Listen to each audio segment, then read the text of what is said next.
하나님께서 저희들에게 주신 은혜의 말씀은 에베소서 5장 15절부터 17절까지의 말씀입니다. 에베소서 5장 15절부터 17절까지의 말씀을 제가 봉독해 드립니다. 하나님의 거룩한 말씀이 들려질 때 여러분의 심령과 귀에 은혜가 있기를 소원합니다. 에베소서 5장 15절, 16절, 17절의 말씀입니다. 그런즉 너희가 어떻게 행할 것을 자세히 주의하여 지혜 없는 자 같이 말고 오직 지혜 있는 자 같이 하여 세월을 아끼라. 때가 악하니라. 그러므로 어리석은 자가 되지 말고 오직 주의 뜻이 무엇인가 이해하라. 아멘. 하나님의 말씀이었습니다. 날씨가 왜 이렇게 더운지 모르겠습니다. 벌써 여름이 온 것 같습니다. 어제는 90도까지 올라간 것 같습니다. 벨리에 사시는 분들은 아마 한 100도가 된 것 같습니다. 100도. 거의 막 짐승들도 보면 헉헉댑니다. 너무 더워서. 덥고 분주하고 피곤한 가운데도 이렇게 주의를 맞아서 예배를 위해 이렇게 열심히 부지런히 달려온 여러분을 주의 이름으로 환영합니다. 자, 우리가 또 한번 늘 하는 대로 가슴에게 좀 손을 얹고 내가 누군가를 한번 고백합니다. 나는 하나님의 특별한 사랑을 받은 사람이다. 우리 두 번 하겠습니다. 나는 하나님의 특별한 사랑을 받은 사람이다. 나는 하나님의 특별한 사랑을 받은 사람이다. 믿습니까, 여러분? 참 그런 사람끼리 모인 거죠. 서로가 우리가 얼마나 귀하고 복되고 참 아름답고 축복된 인생인지 모릅니다. 이렇게 하나님의 특별한 사랑을 받은 사람과 함께 앉아있다고 하는 것, 그게 얼마나 행복인지 모릅니다. 세상이 줄 수 있는 어떤 가시적인 것들로는 이런 기쁨을 줄 수가 없죠. 자, 우리가 또 한번 외쳐봅니다. 우리는 어떻게 살 것인지. 하나님을 기쁘시게, 사람을 행복하게. 그렇습니다. 이것이 바로 십자가의 인생입니다. 늘 사람을 의식하는 것보다는 하나님을 의식하고 하나님을 어찌하든지 기쁘시게 하고, 무엇이 하나님을 기쁘시게 하는 것일까? 생각하는 것, 말하는 것, 관계하는 것, 행동하는 모든 것을 통해서 하나님만을 기쁘시게 하겠다 결정하고, 또 내 주위에 곁에 두신 사람들을 행복하게 만들기 위해서 섬기고 봉사하고 정말 그들보다 낮은 자세를 취한다면 하나님이 말씀하신 대로 우리는 세상의 빛과 소금의 역할을 감당할 것입니다. 자기를 섬기고 자기를 사랑하고 자기를 행복하게 하려고 자기의 물질과 시간을 투자해서 섬기는 사람을 누가 좋아하지 않겠습니까? 왜 세상에서 사람들이 교회를 손가락질하고 믿는 사람들을 인정하지 않느냐 하면 자기들과 똑같이 살기 때문에 그렇습니다. 그들이 우리에게 얘기하잖아요.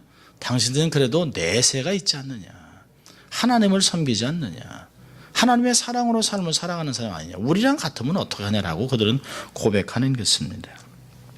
정말 하나님을 기쁘시게 사람을 행복하게 하고 살아간다면 우리의 삶에 나오는 고백을 통해서 그들은 하나님을 경험하고 또 교회로 몰려들 것입니다. 평생을 이러한 고백과 다짐으로 살아가는 여러분 될 수 있기를 바랍니다. 자, 오늘은 사실 15절부터 21절까지의 전체 내용입니다만은 저희가 몇 가지를 보려고 합니다. 어떻게 행할 것을 주의하라라고 하는 것입니다.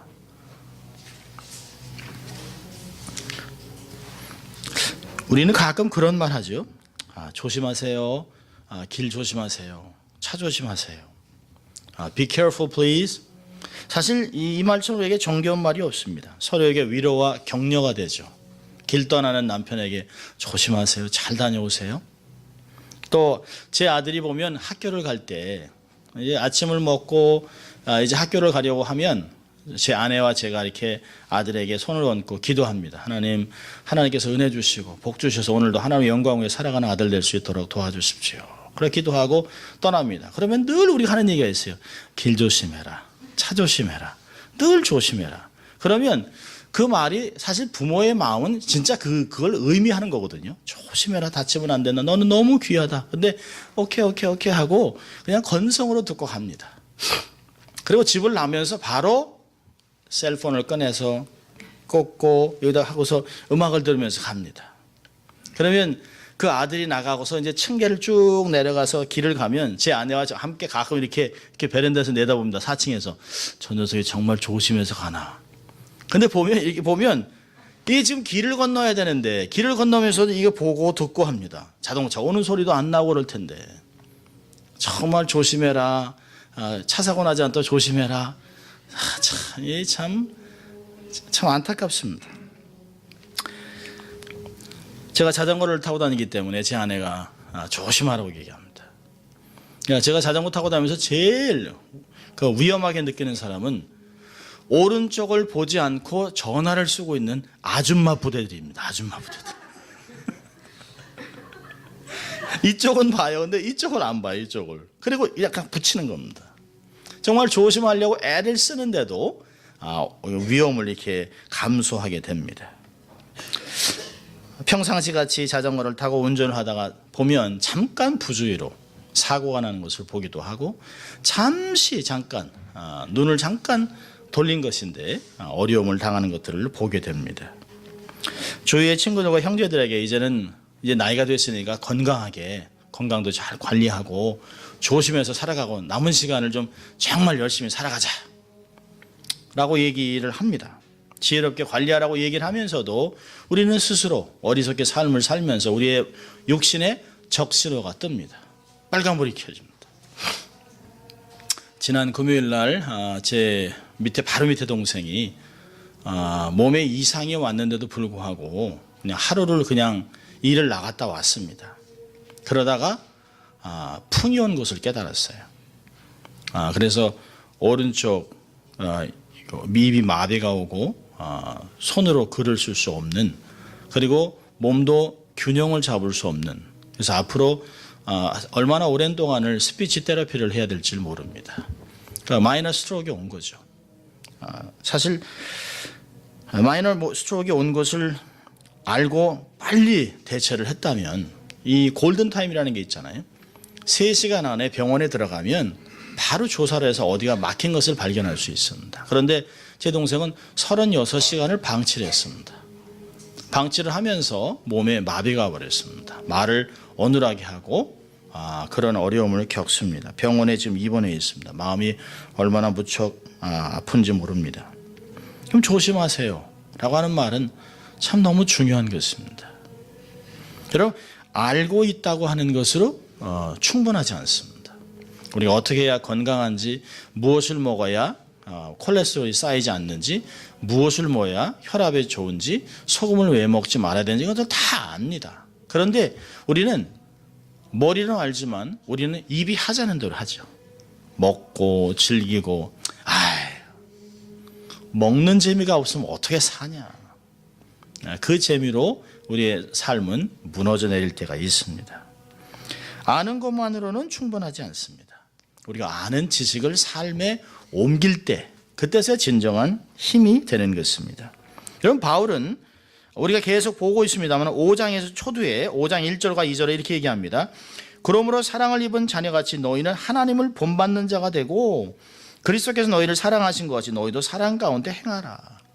하나님의 아들이라는 것이에요. 5장 8절은 뭐라고 합니까? 너희가 전에는 어둠이더니 이제는 주 안에서 빛이라. 빛의 자녀들처럼 행하라. 하나님의 자녀요, 빛의 자녀라고 얘기했습니다. 그리스도 안에 빛이라. 그렇다면 오늘 15절입니다. 그러므로 그런즉 너희들이 정말 하나님의 자녀라면, 하나님의 사랑을 받은 사람이라면, 정말 빛의 자녀라면 그 신분을 가지고 어떻게 살아야 되는 것을 조심해서 주의해서 지혜롭게 살라는 것입니다. 어떻게 살 것인가를 주목해보라고 권면하고 있습니다. 바울은 크게 3가지를 권면해요. 15절 보면 지혜 있는 자같이 살라. 둘째로는 16절에 세월을 아끼라. 17절에는요, 주의 뜻이 무엇인지 이해하라 라고 하는 3가지를 이야기합니다. 마치 15절은 성도의 삶의 원칙은 지혜다라고 얘기하고 있습니다. Principle of life is wisdom. 두 번째는요, 세월을 아끼라. 성도들의 제한된 특권입니다. It's a limited privilege. 우리가 평생 영원토록 사는 것이 아니에요. 우리의 특권은 제한되어 있다는 것이에요.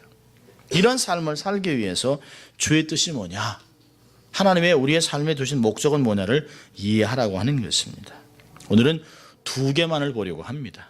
전체를 다 보려고 고민을 했습니다만 도저히 양이 많아서 15절과 16절 두 가지만 보려고 합니다.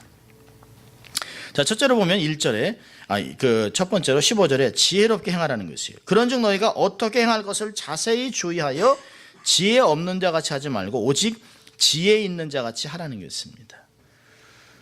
바울은 우리들에게 똑똑하게 살라고 얘기하지 않습니다. 성경은 어느 부분에도 창세기부터 계시록까지 우리에게 똑똑하게 살아라, 똑똑하게 자기 인생을 개척해 나가라고 얘기하지 않습니다. 오히려 지혜롭게 살라고 권면합니다. 많은 지식을 쌓으라 명하지 않습니다. 많은 지식은 오히려 우리의 머리가 아프게 한다라고 얘기합니다. 세상을 보면 똑똑한 사람이 세상에서 인정받는 것은 그렇게 많지 않습니다. 비록 공부를 많이 하지 못하고 똑똑하지는 않은 것 같은데 왠지 지혜롭게 섬기는 사람들이 세상에서 오히려 어른이 되고 존경을 받는 것들을 봅니다. 똑똑한 사람을 뭐라 합니까? 우리는 가끔 그러죠. 똑똑 바보라고 합니다. 똑똑하긴 말도 못해요. 학위도 있습니다. 박사학위가 막 몇 개씩 있습니다. 근데 똑똑한데 행동하는 것은 바보 같습니다. 지혜롭지를 못해요. 자기를 막 드러내고 자기의 똑똑함을 자랑하지만 삶을 살아가는 걸 보면 지혜가 없습니다. 이기주의로 살아갑니다. 그런 사람들 주위에 사람이 몰리지 않습니다. 세상은 우리에게 도전합니다. 지식과 경험, 실력을 쌓아서 유지한 고지를 점령해서 세상에서 부여하는 특권을 누리고 살아라. 그렇게 우리에게 도전합니다. 성경은 뭐라고 합니까? 성경은 너희는 세상의 빛과 소금이라. 놓으라는 것이에요. 포기하라는 것이에요. 집착하지 말라는 것이에요. 나눠주라는 것이에요. 손을 펴라는 것이에요. 그들을 섬기고 짓밟으면 짓밟히라는 것이에요. 그것이 성도들이 살아가는 지혜의 승리의 삶이라고 얘기하고 있습니다. 여러분, 지식과 지혜는 본질과 목적이 판이하게 다릅니다. 지식은 삶에서 오랜 경험과 노력으로 삶에 쌓이는 것이에요. 그래서 우리는 실력이라고 얘기합니다. 실력을 쌓아라 얘기합니다. 학문을 쌓아라 얘기합니다. 오랜 세월 동안 쌓여요. 하루아침에 쌓이지 않습니다. 그래서 유치원부터 초등학교 6년을 지나고 중학교 고등학교 6년을 지나고 12년, 대학 4년에서 16년, 거기에 대학원까지 하면 어떤 사람은 20년, 25년씩을 공부를 합니다. 그런데 그들이 잘 사느냐? 꼭 그렇지는 않습니다. 그들이 그 많은 지식으로 존경을 받느냐? 그렇지 않을 수도 있습니다. 그 많은 지식을 가지고 세상에 유익을 주느냐? 그렇지 않은 경우가 많이 있습니다. 근데 지혜는요, 반면에 지혜는 하나님을 경외함으로 하늘로부터 주어지는 은혜입니다. 잠언서 9장 10절에는 우리가 얘기합니다. 여호와를 경외하는 것이 지혜의 근본이요 거룩한 자를 아는 것이 명철이니라. 야고보서 3장 17절 18절은 이렇게 얘기합니다. 오직 위로부터 난 지혜는 첫째 성결하고 다음에 화평하고 관영하고 양순하며 긍휼과 선한 열매가 가득하고 편벽이 없나니. 지혜는 세상에서 얻는 것이 아니에요. 지혜는 하나님으로부터 우리의 삶에 부어주시는 것입니다. 출애굽기 28장 3절을 보면 누가 지혜로운 자인가를 얘기하면서 지혜로운 자는 하나님의 영이 사람들의 마음이 부어졌을 때라고 이야기합니다. 그렇다면 지식은 많은 시간을 통해서 노력하고 대가를 지불해서 얻는 것이지만 지혜는 하나님의 은혜 가운데 우리의 삶에 순식간에 부어지는 것들이에요. 가끔 어떤 분들이 그런 얘기를 합니다. 아이고 목사님, 제가 좀 일찍 예수님을 알았으면 내가 조금 더 지혜롭게 살았을 텐데. 자, 그럼 제가 짓궂게 질문합니다. 그게 무슨 말씀입니까? 그러면 그분이 난 평생 똑똑하게만 살았습니다. 근데 똑똑하게 살면서 바보같이 살았습니다. 이제 예수 믿고 나니까 이게 아니었는데, 이제까지 한 것이 얼마나 부질없는 것이었는데 이제야 깨달았습니다. 이제서야 내가 무엇이 하나님이 원하는 것을 알았다라고 고백합니다. 그게 지혜라고 하는 것입니다. 지식은 자신을 드러내고 자신을 의지하고 자기의 힘을 의지하고 살아가지만 지혜는 하늘을 바라보고 하나님을 경외하고 주의 깊게 삶을 사려 있게 배려하며 살아갑니다. 잠언서 14장 16절은 이렇게 얘기합니다. 지혜로운 사람은 두려워할 줄 알아서 악을 피하지만 미련한 자는 자신만만해서 조심할 줄 모른다. 그렇죠? 잠언서 12장 15절은 미련한 자는 자기 행위를 바른 줄로 여기나 지혜로운 자는 권고를 듣느니라. 주의 깊게 살아가는 사람이 바로 지혜로운 사람이라고 강조합니다. 성경 잠언서 31장 전체는 사람을 두 종류로 갈라놓고 있습니다. 지혜로운 자, 지혜롭지 않은 어리석은 자.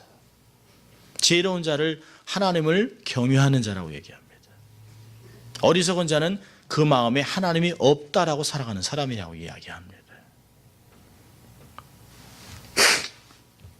잠언서 28장 26절 이렇게 얘기합니다. 자기의 마음을 믿는 자는 미련한 자요 지혜롭게 행하는 자는 구원을 얻으리라. 여러분, 우리 마음을 어떻게 믿을 수 있겠습니까? 하루에도 조석변하고 수십 번씩 이랬다 저랬다 그렇게 반복해서 변하는 우리의 마음을 어떻게 믿을 수가 있겠습니까? 우리가 믿을 수 있는 것은 하나님, 그리고 그분이 변치 않는 말씀입니다. 믿을 수 있기를 바랍니다. 세상은 믿을 것이 없어요. 사람도 믿을 만한 대상이 아닙니다. 우리의 마음 믿을 수 없습니다. 하나님과 그분의 말씀만이 우리가 믿을 수 있는 대상입니다. 여기 성경은 이렇게 얘기합니다. 비록 우리가 어리석어 보이지만 많은 것을 갖추고 있지 못하지만 성경은 우리에게 얘기합니다. 구속을 받은 사람들은 이미 지혜로운 자가 됐다라고 이야기합니다. 새로운 피조물이 돼서 하나님의 형상을 회복하는 자들이에요. 고린도전서 1장 30절은 우리에게 놀라운 것을 고백합니다. 너희는 하나님께로부터 나서 그리스도 예수 안에 있고 예수는 하나님께로부터 나와서 우리에게 지혜와 의로움과 거룩함과 구속함이 되셨다. 예수 그리스도께서 영으로 우리와 함께 하기 때문에 우리의 인생은 지혜로운 인생이 됐다는 것입니다. 문제는 뭐냐면 지혜롭게 살아가야 하는 것이에요. 우리의 구원은 정말 놀라운 것입니다. 하나님의 자녀가 되고 빛의 자녀가 되고 성령의 열매를 맺어가며 하늘에 주신 신령한 복과 은혜를 경험하고 살아가는 인생이 되었습니다. 완전히 새로운 피조물이 됐습니다. 그런데 문제는 우리가 자꾸 그리스도를 알기 전에 옛 삶으로 복귀한다는 것이에요. 자꾸 돌아간다는 것이에요. 여러분, 우리가 비록 예수 그리스도를 영접하고 새로운 피조물이 되었지만 우리가 날마다 우리의 삶을 열심으로 구원을 이루어 나가지 않는다면, 두려움으로 우리의 구원을 날마다 하나님의 감사함으로 날마다 개발하고 말씀으로의 삶을 양육하지 않는다면 우리는 늘 옛 모습으로 돌아가게 되어 있습니다. 디도서 3장 3절에서 바울은 이전의 삶을 이렇게 기록합니다. 우리도 전에는 어리석은 자요, 순종치 아니한 자요, 속은 자요, 각색 정욕과 행락의 종노릇한 자요, 악독과 토기로 지낸 자요, 가증스러운 자요, 피차 미워한 자였으나. 예수 그리스도를 알기 전의 삶을 너무 정확하게 기록하고 있습니다. 그리고 나서 4절부터 6절까지 디도서 3장은 이렇게 얘기합니다. 우리 구주 하나님의 자비와 사랑하심을 나타나실 때 우리를 구원하시되 우리의 행한 바 의로운 행위로 말미암지 아니하고 오직 그의 긍휼하심을 쫓아 중생의 씻음과 성령의 새롭게 하심으로 하셨나니 성령을 우리 구주 예수 그리스도로 말미암아 우리에게 풍성히 부어주사 우리로 저의 은혜를 힘입어 의롭다 하심을 얻어 영생의 소망을 따라 후사가 되게 하려 하심이라. 얼마나 놀랍습니까? 우리가 어떤 것을 행했기 때문에 우리의 배경이 좋기 때문에 구원받은 것이 아닙니다. 오히려 하나님이 주권적으로 정권적으로 우리의 삶에 성령을 부어주심으로 믿음이 생기고 그걸 통해 하나님의 나라의 후사가 되게 하셨다라고 얘기하고 있습니다. 그리고 8절에 바울은 디도에게 이렇게 얘기합니다. 이 말이 미쁘도다. 원컨대 내가 이 여러 것에 대하여 굳세게 말하라. 이는 하나님을 믿는 자들로 하여금 조심하여 선한 일을 힘쓰게 하려 함이라. 우리의 삶을 담대하지만 조심해서 선한 일을 감당하려고 얘기하고 있습니다. 그럼 성도들이 일반적으로 행하는 어리석음은 뭘까요? 오늘 본문에 보면 참 재미있는 말씀이 많습니다. 15절에 보면 오직 지혜 있는 자가 차여 세월을 아끼라 라고 얘기했어요. 근데 보면 지혜 없는 자와 지혜 있는 자의 삶은 A라고 하는 하나밖에 차이가 없습니다. 소피아 앞에 A를 붙인 아소피아라고 하는 단어입니다. 지혜 있는 자는 지혜 없는 자와 큰 차이가 없어요. 지혜 없는 자, 어리석은 자는 하나님을 향한 지혜에다가 자기 생각을 조금 붙여놓은 것이에요. 양다리를 거치는 것이에요. 성도들이 일반적으로 행하는 어리석음은 뭘까요? 첫째로 보면 하나님을 온전히 신뢰하지 않습니다. 정말 하나님을 처음 믿을 때 예수 그리스도를 구주로 영접했을 때는 얼마나 열심으로 믿었습니까? 뭐라고 얘기해도 다 믿었어요. 그런데 어느 한순간부터 옛사람을 자꾸 돌아가면서 어리석은 행동이 생겨요. 그러면서 하나님을 완전히 믿지 않습니다. 그러면서 믿음이 조금씩 흔들립니다. 우리의 마음이 조금씩 기울어지기 시작합니다. 그리고 하나님의 말씀을 불순종합니다. 서서히 말씀을 불순종합니다. 다는 아니겠지. 그리고 우리의 믿음이 자꾸 이렇게 흔들리면서 우리의 하나님의 마음을 근심시킵니다. 그리고 더 나아가면 하나님을 온전히 신뢰하지 않고 말씀을 불순종하다 보면 잘못된 곳에 마음을 두게 됩니다. 하나님께서 이거 다 주신 건데 뭐 누리지 뭐 라고 얘기하면서 양다리를 걸칩니다. 삶의 어려움을 겪습니다. 여러분 마음이 조금 기울어지는 게 얼마나 무서운 줄 아세요? 평편할 때는 모릅니다. 평편할 때는 모르는데 한쪽이 0.01mm라도 조금만 기울면 물이 글로 흐릅니다. 여러분 어떤 구슬 같은 걸 딱 놓으면 평평하면 그대로 가만히 있습니다. 그런데 한쪽이 조금만 기울면 그 구슬은 그쪽으로 조르륵 흐릅니다. 우리의 마음이 세상에 조금만 흐르면 많이도 아니에요. 0.0001mm라고 세상에 조금만 하나님을 믿어요. 하나님도 알아요. 교회도 다녀요. 신앙생활도 해요. 그런데 그렇게 하면서 한쪽 마음에 0.0001mm에 조금만 기울면 믿음이 다 쏟아집니다. 지금까지 들었던 말씀이 다 세상으로 쏟아져 버립니다.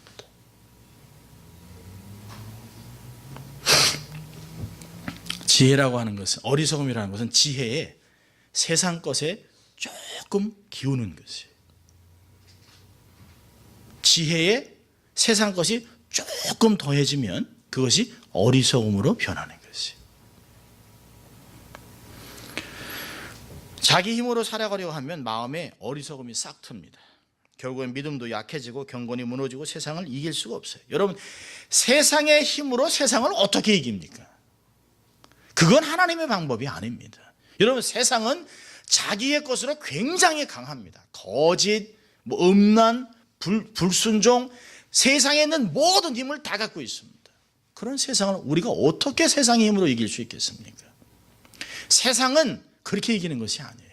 세상은 하나님의 능력으로, 하나님의 힘으로, 하나님의 도움으로, 하나님의 은혜로 이기는 것이에요. 하나님 얘기했습니다. 세상을 너희는 섬기고 다스리라고 얘기했습니다. 지혜로운 사람은 그래서 세월을 아낍니다. 주어진 시간이 얼마나 귀한 것을 알고 있습니다. 자, 16절을 보세요. 두 번째로 지혜롭게 살고, 두 번째로는 세월을 아끼라, 때가 악하다라고 얘기하고 있습니다. 신약에 기록된 헬라어에는 시간을 의미하는 단어가 두 개가 있습니다. 하나는 크로노스, 하나는 카이로스라고 하는 단어입니다. 크로노스라고 하는 단어는 그냥 단순히 흐르는 세월입니다. 모든 사람에게 동일합니다. 다 다 시간을 다 2015년 3월 15일 다 이렇게 지나는 것이에요. 그런데요, 예수 믿는 사람이 다른 게 뭘까요? 때를 아는 것이에요. 우리는 크로노스 가운데 하나님의 때, 주일 예배 때라는 걸 때를 알고 있어요. 그래서 이 때에 모든 사람이 동일하게 느끼는 크로노스 가운데서 때를, 기회를 선용해서 하나님을 섬기고 하나님을 높여드리고 주의 영광을 위해서 시간을 구속한다는 것이에요. 오늘 본문을 정확하게 해석을 한다면 주어진 모든 기회를 구속하라고 하는 거예요. Make the most of every opportunity. 순간순간마다 주어진 기회를 선용해서 구속해서 대가를 지불해서 그 시간을 확보해서 하나님을 위해서 쓰라는 것이에요. 그냥 허송세월하지 말라고 이야기하고 있습니다. 하나님의 때, 구속의 때. 여러분, 모든 사람들은 역사의 흐름에 순응하고 있습니다. 그러나 하나님 앞에 위대하게 쓰임받았던 사람들의 특징은 모든 사람이 다 순응해서 역사의 흐름 속에 묻혀 지나갈 때 그들은 벌떡 일어나서 역류했던 사람들입니다. 물길을 바꿨던 사람들입니다. 그들이 일어나서 하나님의 때를 주장하고 하나님의 역사를 위해 자기의 삶의 열정을 태웠던 사람들입니다. 모든 사람이 다 400년 동안 애굽에서 종살이하던 그때 모세가 하나님께 부름받고 자기의 삶에 하나님의 불을 품고 하나님 앞에 살아갑니다. 출애굽을 주도해납니다. 모든 사람이 다 우상을 숭배하고 있을 때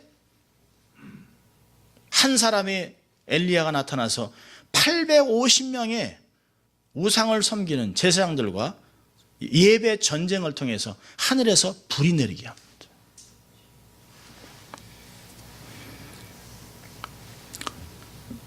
타락한 중세교회에서 교회의 교권으로 백성들의 막 삶을 쥐어짜고 있는 그런 때에 마틴 루터는 호련히 일어나서 종교개혁을 외칩니다. 거대한 가톨릭은 그를 파문했습니다. 그러나 그 종교개혁의 불길은 유럽 전체를 통해서 종교개혁을 문서화시키고 요한 칼빈과 수많은 사람이 지금의 현대교회를 탄생하게 한 것입니다. 미국이 거대한 나라지만 민주주의지만 복음에 세워졌다고 하지만 흑인들을 차별하고 흑인들을 막 말 안 들으면 때려 죽이고 나무에 걸어 불에 태워 죽이던 그런 때에 인종차별을 없애기 위해서 무력으로 항쟁하지 않고 계속 기도하면서 인종차별을 없애려고 했던 마틴 루터 킹 주니어 한 사람 때문에 미국은 흑백의 인종차별이 없어졌습니다. 흑인들이 백인과 함께 버스를 탈 수 있습니다. 동일하게 화장실을 쓸 수 있습니다. 똑같이 그들은 투표할 수 있습니다. 일본 사람들 앞에 처참하게 신사참배를 강요당하고 창시 개명하는 그런 가운데 신사참배를 거부했던 주기철 목사님 순교함으로 하나님의 때를 위해 살았던 사람입니다. 이런 모든 사람들은 역사 속에서 하나님이 허락한 크로노스라고 하는 시간 속에서 하나님의 영광과 때를 위해 자기의 대가를 지불했던 사람들입니다. 주어진 세월 속에서 하나님의 영광을 위해 자기의 삶을 헌신했던 사람들입니다. 여러분, 오늘 본문을 얘기합니다. 세월을 아끼라. 이 세월이라고 하는 시간에 대해서 우리는 좀 알아야 될 필요가 있습니다. 첫째로 성경은 이렇게 얘기합니다. 시간은 제한적인 것이다. 모든 것은 제한적입니다. 모세가 시편 90편에서 얘기합니다. 우리의 연수가 70이요 강건하면 80이라도 그 연수의 자랑은 수고와 슬픔뿐이요 신속히 가니 우리가 날아가나이다. 얼마나 빨리 지나가는지 모른다는 것이에요. 눈 깜빡할 사이에 70, 80 된다는 것이에요. 눈 깜빡할 사이에 어느 사이에 무덤으로 들어가는 것이에요. 모두가 각자가 정해진 코스를 달립니다. 다 각자가 앞서거니 뒤서거니 하면서 다 죽음을 향해 가는 것이에요. 아무리 의학이 발달했어도 발달해서 100세 시대, 120세대, 200세대가 된다 하더라도 결국은 끝이 있다는 것이에요. 다 죽습니다. 어리석은 자들이 어떤 수를 통해서 불로장생하려고 한다는 것이에요. 근데 그럴 수 없다는 것이죠. 역사를 통해서 그럴 수는 없다는 것이에요. 여러분, 노아도 방주를 지으면서 120년 동안 홍수가 올 것이다, 주님의 복음을 받으라고 얘기했지만 아무도 그들의 말에 귀를 기울이지 않았습니다. 그런데 창창하게 밝은 하늘에서 노아의 가족이 다 방주에 들어간 후에 하늘이 열리고 물이 쏟아지기 시작했습니다. 그리고 그들은 다 죽었습니다. 영원치 않습니다. 끝이 있습니다. 두 번째로, 모든 것은 때가 있습니다. 전도서 3장 보면 천하의 범사가 기한이 있고 모든 목적이 이룰 때가 있나니 날 때가 있고 죽을 때가 있으며 심을 때가 있고 심은 것을 뽑을 때가 있나니, 여기서 얘기하는 때라고 하는 것은 성경에 카이로스라는 단어를 쓰고 있습니다. 모든 기한은 크로노스예요. 모든 세월 중에 죽을 때가 있고 살 때가 있고 이런 때가 있다는 것이에요. 주를 섬기는 것도 때가 있습니다. 가장 좋은 것을 하나님께 드리세요. 인생의 최고를 드리십시오. 시간을 관리할 줄 아는 사람은 지혜로운 사람입니다. 모든 것은 축적할 수 있어요. 자원, 지적 자원, 관계, 물질 자원, 영적 자원까지 축적할 수 있지만 한 가지 축적하지 못하는 게 뭘까요? 시간은 축적할 수 없습니다. 시간과 나이는 잡을 수 없어요. 시간은 단지 관리해야 합니다. 어떤 분은 그래요. 목사님, 나중에, 다음에 기회가 되면 하지요. 여러분, 내일은 내 것이 아닙니다. 장담하지 마십시오. 여러분, 사고로 죽었던 사람들, 세월에서 죽었던 수백 명의 젊은 아이들과 젊은 사람들, 그들도 다 내일이 있었습니다. 내일 우리가 제주도에 도착하면 뭘 하고 사진 찍고 엄마한테 전화하고 맛있는 거 사 먹고 어디를 가고 한라산에 가고 모든 꿈을 얘기했습니다. 어떤 사람은 이 여행이 끝나면 결혼하려고 했던 모든 준비했던 젊은이도 있었습니다. 그러나 그들은 그들이 소망했던 내일을 보지 못했습니다. 단지 그들은 그 내일은 그들의 한갓 꿈으로 끝나버렸습니다. 우리는 가끔 그럽니다. 대학에 진학하고 대학 졸업하고 좋은 직장 얻고 노년에 은퇴하면 이것도 하고 저것도 하고 실버 미션도 하지요. 천만의 말씀입니다. 여러분, 마음대로 인생이 주장되지 않습니다. 우리에게 주어진 시간은 주를 위해 사용할 때만 가치가 있습니다. 여러분, 아브라함이 오랜 세월 동안 하나님의 약속을 받고 자식을 간구했습니다. 그런데 자식을 얻지 못했습니다. 그러다가 그가 87세가 되었을 때 하갈을 통해 이스마엘을 얻습니다. 이스마엘을 얻은 아브라함은 자기 인생의 모든 것을 얻었다고 생각을 했습니다. 그리고 그 아들을 보는 재미로 세월 가는지 몰랐습니다. 87세 얻은 아들. 그런데 87년부터 100세까지 13년의 세월을 성경에서는 한 줄도 기억하지 않습니다. 하나님을 의식하지 아니하고 하나님께 헌신하지 않은 아브라함의 인생 13년은 성경에 기억하지도 않습니다. 우리의 삶은 주를 위해 사용한 시간과 돈과 에너지만 기억될 것입니다. 여러분, 예수님은 늘 자신의 삶과 목적과 때를 알고 사셨어요. 그래서 주님이 제자들이 몰리 얘기하면 특별히 자기 어머니가 자기에게 아들에게 이 집에 혼인잔치인데 포도주가 없다. 여인이요, 아직 내 때가 되지 않았다라고 얘기합니다. 그런데 예수님이 겟세마네 동산에서 기도한 후에는 뭐라고 얘기합니까? 자, 이제 때가 되었다라고 얘기합니다. 주님은 하나님의 때, 하나님이 디자인한 인생의 코스를 정확하게 알았습니다. 그리고 정확하게 시작해서 정확하게 맞으면서 한 번도 누구를 원망하거나 좌절하거나 낙심하지 아니하고 십자가 죽으면서 오히려 모든 인류를 위해 피 흘리는 것이 하나님의 뜻인지 알았습니다. 그리고 맨 마지막에 다 이루었다. 그리고 돌아가셨습니다. 그리고 부활하셨습니다. 우리가 정말 예수 믿는 사람이라면, 정말 예수님의 은혜를 경험한 사람이라면 우리도 정말 마지막에 하나님, 내가 주님이 내게 맡기신 모든 것들을 다 이루었습니다 라고 고백해야 되지 않겠습니까?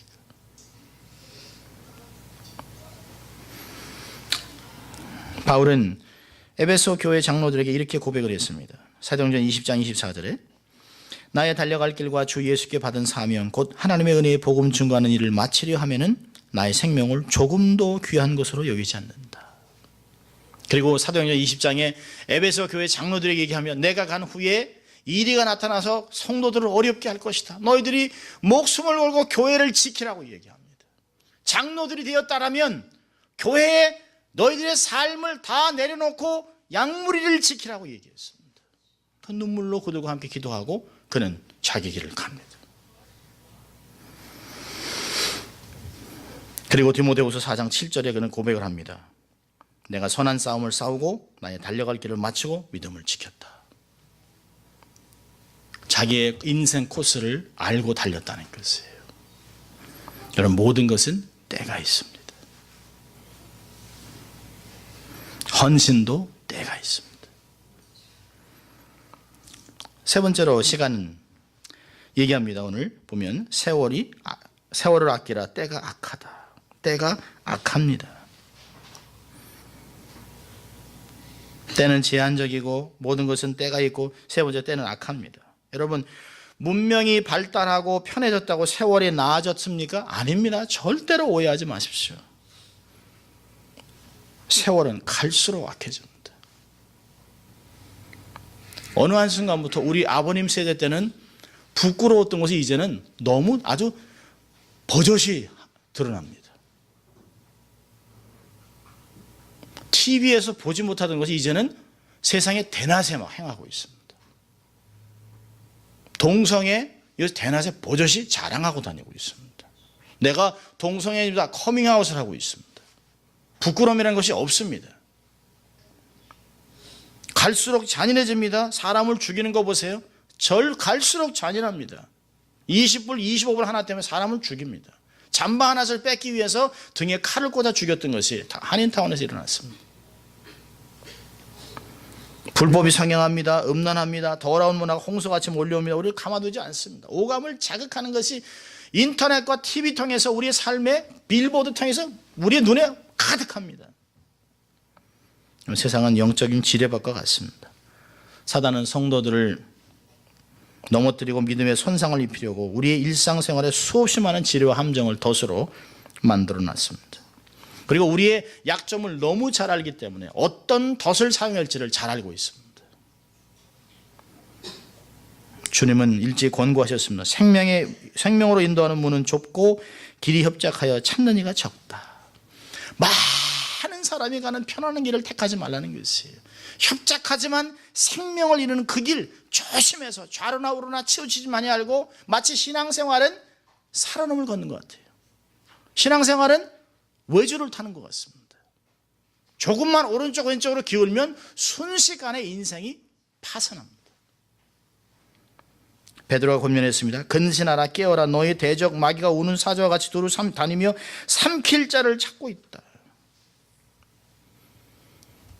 오늘 우리가 읽은 에베소서,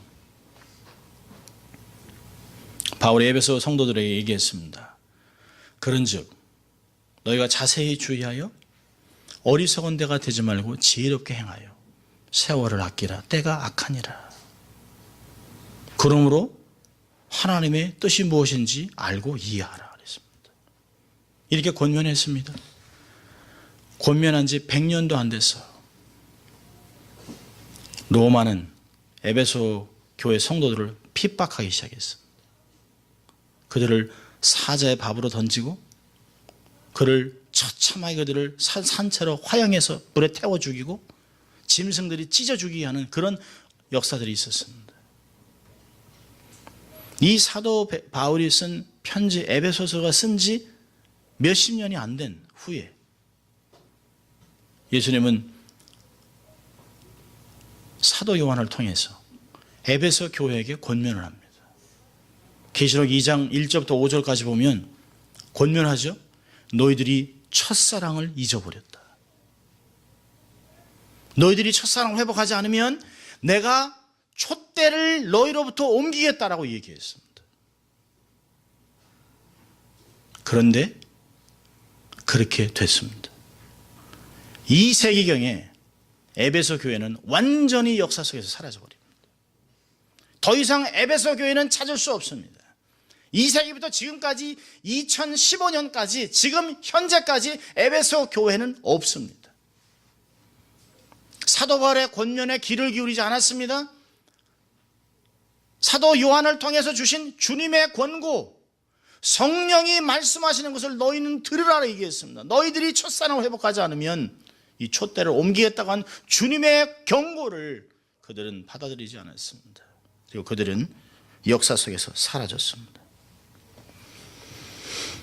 사랑하는 성도 여러분, 왕년에 좋았던 믿음을 자랑하지 마십시오. 왕년의 교회를 섬겼던 이야기를 하지 마십시오. 과거는 그리 중요한 것이 아닙니다.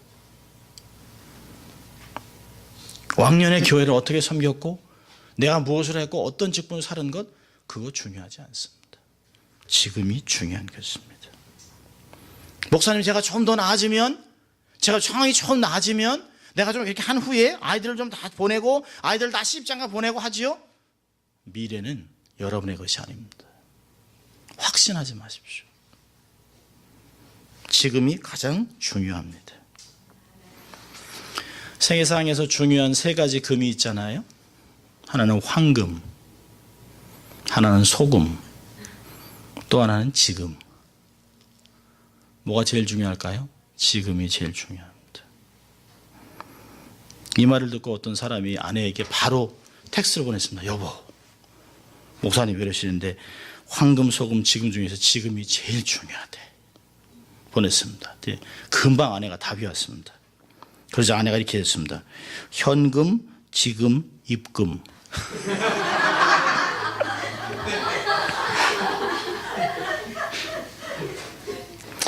남편들은 못 삽니다, 이거.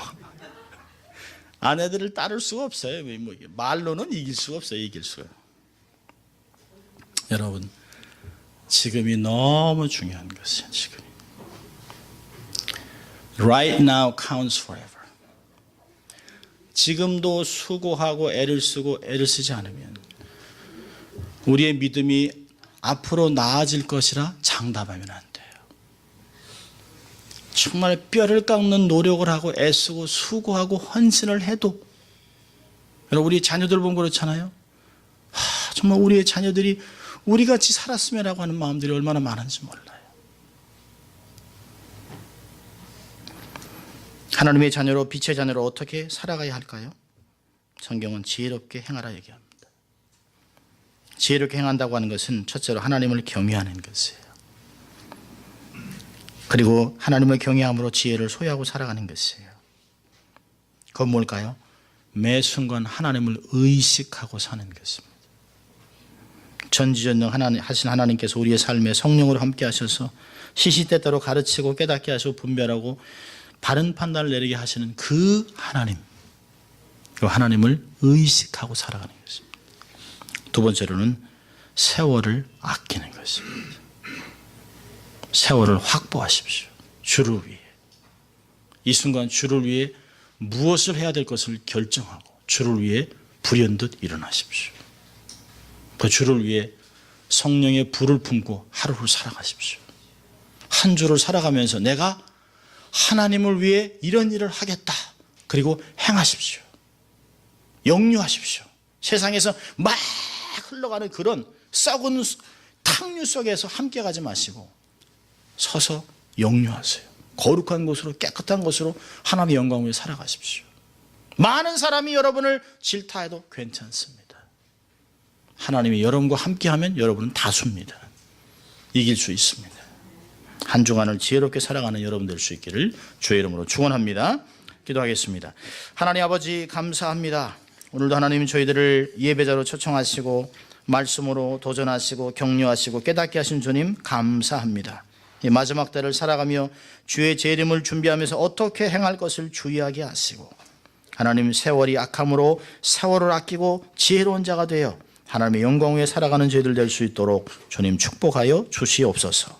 감사하고 예수님 이름으로 기도합니다. 아멘.